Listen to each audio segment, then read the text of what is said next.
Our last example covered both reading and writing cookies, but it was primarily about writing a cookie. So now we're going to cover reading a little bit more thoroughly.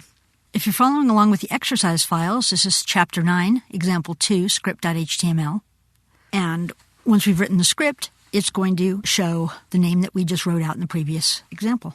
So here's our HTML file, and here's our JS file that we're about to write. When the window loads, it's going to call name field init. And here's our name field init function. I'm going to say if, and there's a skeleton for if document.cookie isn't equal to nothing. Just make sure that you really have written something out there. Then we're going to set document.get element by ID for name field dot inner HTML to hello, and then concatenate onto the end of that document.cookie.split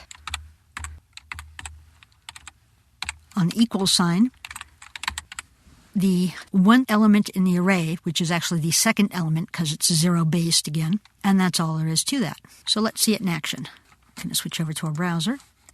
And we've already got this page up. Let's reload it. And it knows my name. And it knows that because it got it out of the cookie.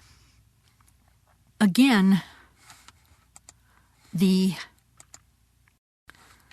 value of a cookie looks like this when you have a single cookie. There's the cookie name, which in this case is a username, cookie value, which in this case is Dory, expires equals, which is 6 months in the future, the path, which can be any path on a domain, we're just using slash, and the domain equals site domain. If you don't set that, it will automatically be your own domain.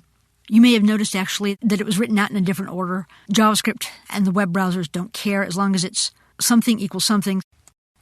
Whatever the cookie name is, that can vary because you're going to set different cookie names to the values, but the word expires, the word path, and the word domain all need to be just whatever they are.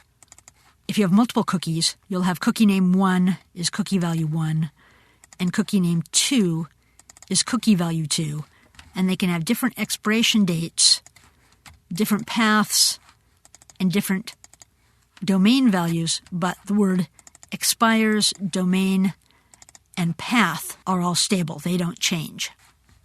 So, in our previous example, we wrote a cookie, and now we have a completely different web page reading that cookie, saving the information so that we can read it up again later and do something with it.